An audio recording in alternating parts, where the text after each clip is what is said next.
So hello guys, good evening. कैसे हैं आप सब? This is Rohit Nichar. जैसा कि आपको लास्ट वीडियो में मैंने प्रॉमिस किया था कि आज यानी कि संडे को हम सीए फाउंडेशन के वीडियो स्टार्ट कर देंगे साइड बाय साइड। मैं motivational videos 8th class, 9th class, 10th class, 11th, 12th सबके वीडियोस में अपलोड करता रहता हूं और आज से हम सीए फाउंडेशन के भी वीडियोस अब स्टार्ट कर लेंगे। तो सीए फाउंडेशन की आज पहली वीडियो ये होने वाली है। इसमें हम बेसिक्स पढ़ेंगे ऑफ चैप्टर फर्स्ट। ठीक है, चैप्टर फर्स्ट कौन सा होने वाला है वो आपने थंबनेल में देख ही लिया होगा। रेशियो एंड प्रोपोर्शन हम पढ़ेंगे। तो पूरा चैप्टर वो है रेशियो, प्रोपोर्शन, इंडाइसिस और लोगरिथम। बट इस वीडियो में हम बेसिक्स पढ़ेंगे रेशियो एंड प्रोपोर्शन के, क्या होता है, कैसे होता है, सारा हम वन बाय वन पढ़ेंगे। और मैं आपको एक चीज क्लियर कर देता हूं कि बेसिक्स में क्या होता है, बेसिक वीडियो क्या होती है। देखिए, बेसिक वीडियो क्या होती है। बेसिक वीडियो में आपको पूरे ओवरऑल टॉपिक के बेसिक्स को बहुत अच्छे से थॉरली गो थ्रू होना पड़ता है, जिससे आप उसको आगे अप्लाई कर सकें। तो ये वीडियो में अगर आपको कोई भी डाउट आएगा तो आप प्लीज मेरे से पूछेगा। डाउट क्लियर होने चाहिए, क्योंकि अगर डाउट क्लियर नहीं होंगे तो आगे कहीं ना कहीं प्रॉब्लम करेंगे। ठीक है, तो जैसा कि आपसे मैंने प्रॉमिस किया था, मैंने आपका प्रॉमिस पूरा किया और आप भी अपना प्रॉमिस पूरे करेंगे। वीडियो अच्छा लगे तो लाइक करें, शेयर करें और सब्सक्राइब, जिन्होंने भी अभी तक मेरे चैनल को नहीं किया है सब्सक्राइब कर लें, ताकि इस तरीके की वीडियोस की नोटिफिकेशन आप। So this is our chapter first, ratio, proportion, indices and logarithm, जिसमें हम सबसे पहले जो है रेशियो के बारे में स्टडी करेंगे। बेसिक वीडियो है, ध्यान से सुनना बेटा। देखिए, रेशियो क्या होता है बेटा, रेशियो क्या होता है। पहले मैं आपको इसमें जो डेफिनेशन के थ्रू है वो समझा देता हूं, फिर उसके बाद आपको क्लियर करूंगा। देखिए, a ratio is a comparison of the sizes of two or more quantities of the same kind. ये बहुत जरूरी है, of the same kind. Same kind होना बहुत जरूरी है। ठीक है, सेम काइंड यानी कि आप ये भी कह सकते हैं सेम यूनिट। ठीक है बेटा, जैसे आप देखिए ए और बी दो क्वांटिटीज हैं, clear. A and B two quantities हैं और वो दोनों सेम यूनिट्स की हैं। Then the fraction a by b is called the ratio, that means a to b, और जिसको हम a रेशो b लिखते हैं। अब मैं आपको इसको समझाता हूं, देखिए कैसे। अगर मैं जैसे इस तरीके से लिख रहा हूं a by b, ठीक है, तो इसका मतलब होता है कि मैं इसको ऐसे भी लिख सकता हूं a रेशो b। ठीक है, जिसमें ये हमारे जो, देखिए यहां पे जो हम a एंड b ले रहे हैं ना, ये हमारी टर्म्स हैं, ये हमारी टर्म्स है, जिसमें जो a है वो फर्स्ट टर्म है, जिसको हम बोलते हैं एंटीसीडेंट, यानी कि जो ये वाला है इसको हम एंटीसीडेंट बोलते हैं। ठीक है, एंटीसीडेंट बोलते हैं। तो आपको ध्यान रखना है, जो पहली टर्म होगी उसको एंटीसीडेंट बोलेंगे और जो दूसरी वाली टर्म होगी उसको कॉन्सिक्वेंट बोलेंगे। क्लियर। तो first term is understood by the name of antecedent and second term is understood by the name of consequent. First term को हम एंटीसीडेंट बोलते हैं, सेकेंड टर्म को हम कॉन्सिक्वेंट बोलते हैं। इसमें क्या होता है, इसमें ये होता है कि a बाय बी रेशियो जो होता है, a बाय बी रेशियो हम लिखते हैं। जैसे आप देख लीजिए, अगर मैं आपको लिख दूं यहाँ पे 30 मीटर, ठीक है, तो जो नेक्स्ट वैल्यू होनी चाहिए, नेक्स्ट वैल्यू जो होनी चाहिए that will also be in metres. ये है सेम यूनिट्स की जो बात यहाँ पे लिखा हुआ है ना, सेम यूनिट्स। तो सेम यूनिट्स का मतलब क्या है कि अगर ये मीटर में है तो ये भी आपका मीटर में ही होना चाहिए। एक मीटर में है तो दूसरा भी मीटर में होना चाहिए। This is the main meaning of same units. ठीक है, main units, sorry, same units का मतलब क्या होता है कि इस तरीके से जो ये यूनिट्स हैं ये सेम होने चाहिए। अगर मीटर है तो नीचे वाला भी मीटर होना चाहिए, अगर ये किलोमीटर है तो ये भी किलोमीटर होना चाहिए, ये सेंटीमीटर है तो ये भी सेंटीमीटर होना चाहिए। मींस कि ये यूनिट सेम होने चाहिए, ये यूनिट्स सेम होने चाहिए। क्लियर, यहां तक कोई डाउट नहीं है। तो this is the basic of ratio. ये होता है रेशियो का बेसिक। रेशियो क्या होता है, मैंने आपको दोबारा से यहां पे बता देता हूं। देखो, किसी भी दो क्वांटिटीज का जब आप कंपैरिजन करते हो तो उसको हम रेशियो बोलते हैं।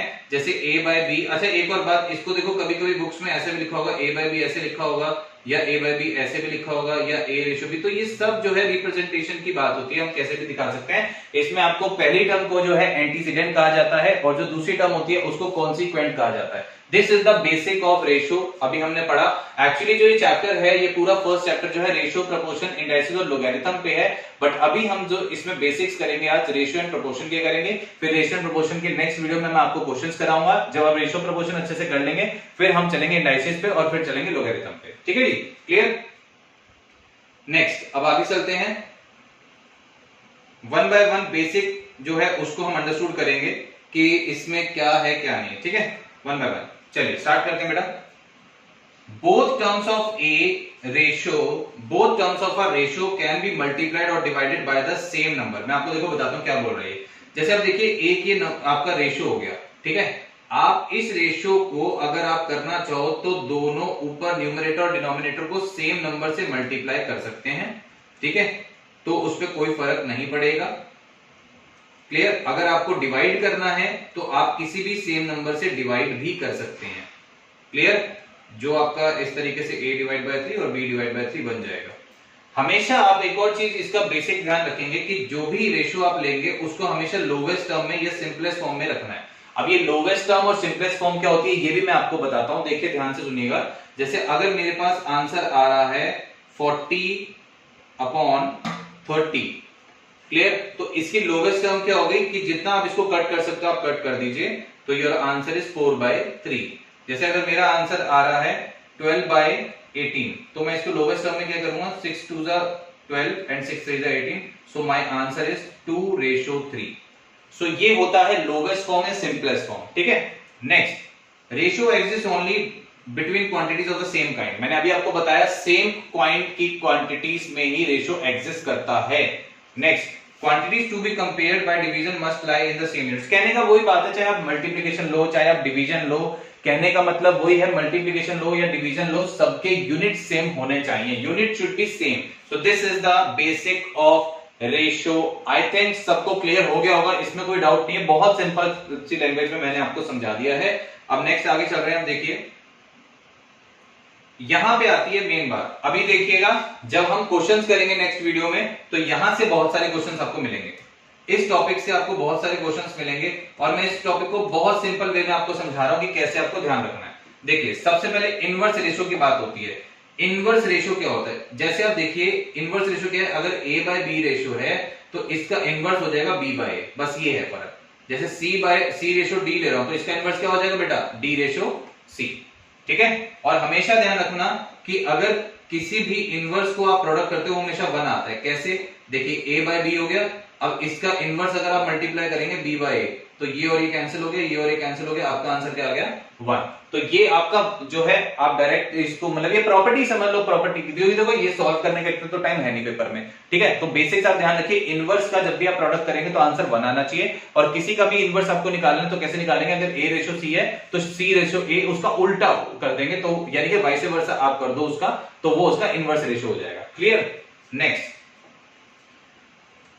अगर a रेशियो b आप ले रहे हो और उसमें a की वैल्यू बड़ी है b से, ठीक है, end of less inequality if a is greater than, ठीक है। अब देखिए क्या है,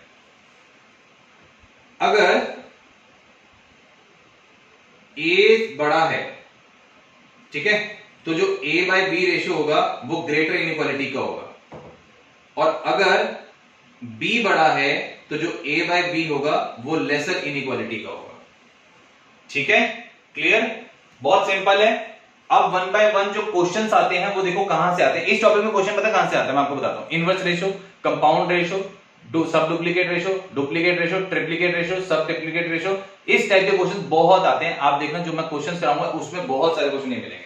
देखिए अब बहुत इजी वे में मैं आपको बता रहा हूं, ये जो सेकेंड पॉइंट है ना बेटा, ये कंपाउंड रेशियो के लिए है।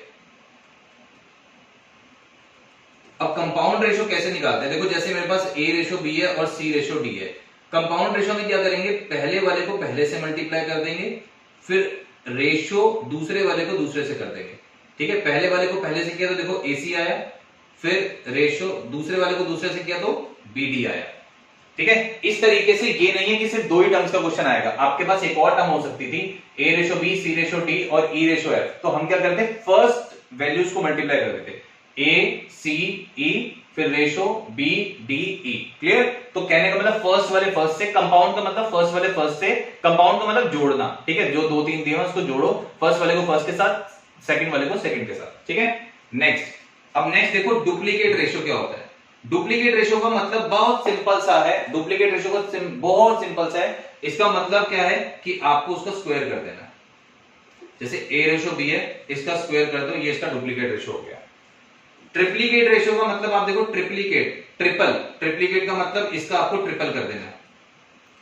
सब डुप्लीकेट रेशियो का मतलब देखो क्या है, डुप्लीकेट का मतलब डबल सब का मतलब स्क्वायर रूट, ठीक है। तो डबल वाले जो है स्क्वायर रूट कर देंगे। अब आपको ये मैं एक बात बता दूं, आपको पता होना चाहिए, देखो स्क्वायर रूट को आप ऐसे भी लिख सकते हो और स्क्वायर रूट को आप ऐसे भी लिख सकते हो, मगर क्यूब रूट को आप हमेशा ऐसे ही लिखोगे। जैसे यहाँ पे सब ट्रिप्लिकेट रेशियो में देखो यहाँ पे क्यूब रूट ऊपर दिखाया हुआ है ना, इसमें नहीं दिखाया हुआ, तो आप ये ध्यान रखना स्क्वायर रूट को आप ऐसे भी दिखा सकते हैं और ऐसे भी दिखा सकते हैं, कैसे भी स्क्वायर रूट चलेगा, बट क्यूब रूट में यहाँ पे 3 होना ही चाहिए। क्लियर? तो आपको ये क्लियर हो गया। अब क्या क्या चीजें हमने क्लियर करी है, देखो हमने करा inverse ratio clear, inverse ratio मैंने आपको पढ़ाया, फिर कंपाउंड रेशियो मैंने आपको पढ़ाया, ठीक है, फिर मैंने आपको डुप्लीकेट रेशियो पढ़ा दिया, फिर मैंने आपको ट्रिप्लीकेट रेशियो पढ़ा दिया, फिर मैंने आपको सब डुप्लीकेट पढ़ा दिया, और फिर मैंने आपको सब ट्रिप्लीकेट भी पढ़ा दिया। तो in different types of ratio का क्वेश्चन बहुत बार जो है आपको देखने को मिल सकता है इनके क्वेश्चंस में, जो हम आगे ट्राई करेंगे, ठीक है। तो ये रेशियो से मैं जो जब भी मैं नेक्स्ट वीडियो में जब भी आपको क्वेश्चंस कराऊंगा, इस स्टार्टिंग ही इसी से करूंगा, मैं कोशिश की स्टार्टिंग ही इसी से करूंगा। बस सिंपल है। इनवर्स में क्या था, इनवर्स में उल्टा कर देना। कंपाउंड में क्या था, कंपाउंड में मल्टीप्लाई कर देना, पहले को पहले के साथ, दूसरे को दूसरे के साथ। डुप्लीकेट का क्या था, डुप्लीकेट का डबल कर दो, ट्रिप्लीकेट का ट्रिपल कर दो। सब डुप्लीकेट का मतलब स्क्वायर रूट, सब ट्रिप्लीकेट का मतलब क्यूब रूट। सिंपल सी बात है, ठीक है। नेक्स्ट देखिए आप, if the ratio of two similar quantities can be expressed as the ratio of two integers, the quantities are said to be commensurable। अब देखिए, और otherwise they are said to be incompressible। कहने का मतलब ये है, जैसे √3 रेशियो √2 है, इसको हम इंटीजर्स की फॉर्म में नहीं लिख सकते हैं, इसको हम इंटीजर्स की फॉर्म में एक्सप्रेस नहीं कर सकते हैं, इसीलिए जो है ये इनकमेंसुरेबल होता है। और अगर ऐसे कोई भी नंबर्स आ जाए जिसको हम इंटीजर्स की फॉर्म में एक्सप्रेस कर सकते हैं, तो वो कमेंसुरेबल होता है, ठीक है। क्लियर? अगर आप उसको इंटीजर्स की फॉर्म में एक्सप्रेस कर सकते हो तो उसको हम कमेंसुरेबल बोलते हैं, और अगर आप उसको इंटीजर्स की फॉर्म में एक्सप्रेस नहीं कर सकते हो तो हम उसको इनकमेंसुरेबल बोलते हैं। समझ में आया? क्लियर? तो ये बहुत इंपॉर्टेंट टॉपिक था, इसको एक बार रिवाइज जरूर करेंगे। नेक्स्ट आगे चल रहे हैं हम। Next is proportion. नेक्स्ट हम पढ़ेंगे प्रोपोर्शन के बारे में। यहां से भी बहुत अच्छे अच्छे क्वेश्चन पूछे जाते हैं। देखिए पहले बेसिक, मैंने आपको क्या बताया था, बेसिक क्लियर करना बहुत जरूरी है ना भाई? बेसिक क्लियर करना बहुत जरूरी है। अटेंटिव रहो, मजा आएगा, और इसके बाद जब क्वेश्चंस करेंगे ना इन बेसिक के, क्वेश्चंस यूं हो जाएंगे, मास इतने इजी वे में क्वेश्चंस हो जाएंगे, बहुत इजी है, ठीक है, बहुत इजी है। बेसिक मैथ्स भी अगर आती है तो बहुत इजी है, ठीक है। देखिए, an inequality of two ratios is called a proportion. जैसे अब देखिए 4 क्वांटिटीज हैं, देखिए अब सुनिएगा ध्यान से।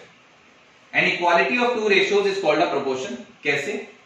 सॉरी, बाय मिस्टेक मैंने इनइक्वालिटी बोला, sorry. An inequality of two ratios is called proportion. अब सुनना मेरी बात को ध्यान से, सुनिए। जैसे आपके पास 4 नंबर दिए हुए A B C D, clear है? अब ये प्रोपोर्शन में अगर होंगे तो हम इसको कैसे लिखेंगे, A ratio B ratio C ratio D। अगर कोई भी चीज प्रोपोर्शन में होती है तो हम उसको इस तरीके से लिखते हैं, और यहां पे इक्वल्स टू आएगा। अब आप देखिए यहां पे हम कैसे लिखेंगे, A by B equals to C by D, या फिर इसको ऐसे भी लिखा जा सकता है, ठीक है, या फिर इसको ऐसे भी लिखा जा सकता है। अब जैसे मान लो मैंने आपको बोला कि E, F, G और H ये जो है प्रोपोर्शन में है, तो मैं कैसे लिखूंगा, E ratio F equals to G ratio H, या फिर मैं ऐसे भी लिख सकता हूं E upon F is equals to G upon H। अब क्यों पढ़ रहे हैं हम, यहां से समझ में क्या आ रहा है, यहां से हमें ये समझ में आ रहा है कि ये चीज कैसे बनी। अब याद रखना, जब भी कोई, अब मैं आपको मेन बात बता रहा हूं, जब भी कोई भी नंबर्स प्रोपोर्शन में होंगे तो डायरेक्ट आप ये लिखेंगे। क्यों? क्योंकि देखिए कैसे बना ये। अब यहां देखिए, मैं यहां बताता हूं, A by B is equals to C by D था, ठीक है, तो ये आ गया आपका AD is equals to BC। भाई ये इससे हो गया, ये इससे हो गया, AD is equals to BC, ठीक है जी। जब ट्रिक्स मैं बताऊंगा ना तो उसमें डायरेक्ट ये लगाएंगे, ठीक है बच्चा। चलो, तो अब यहां से हमने सीखा क्या, यहां से हमने ये सीखा जो सेकंड पॉइंट में है। देखो, जो पहली और लास्ट टर्म होती है, फोर्थ टर्म, उसको हम बोलते हैं एक्सट्रीम पोजीशंस, और जो सेकंड थर्ड पोजीशंस होती है उसको हम बोलते हैं मिडिल पोजीशंस या फिर मीन्स पोजीशन। अब हुआ क्या, देखो ये रहा A, ये रहा B, ये रहा C, ये रहा D। इसको मैंने इससे मल्टीप्लाई किया, यही तो आ रहा है ना, ये देखो एडी आ तो रहा है, अब क्या बना एडी और यहां पे आया बीसी। तो ये पोजीशन कौन सी मैंने बताई, ये पोजीशन है एक्सट्रीम पोजीशन, ये भी पोजीशन है एक्सट्रीम पोजीशन और ये भी पोजीशन है एक्सट्रीम पोजीशन, और ये है मीन पोजीशन और ये भी है मीन पोजीशन। तो अब आप देखिए ये क्या है, product of extreme equals to product of means. अब ये समझ में आ गया होगा आपको कि फॉर्मूला कैसे आया।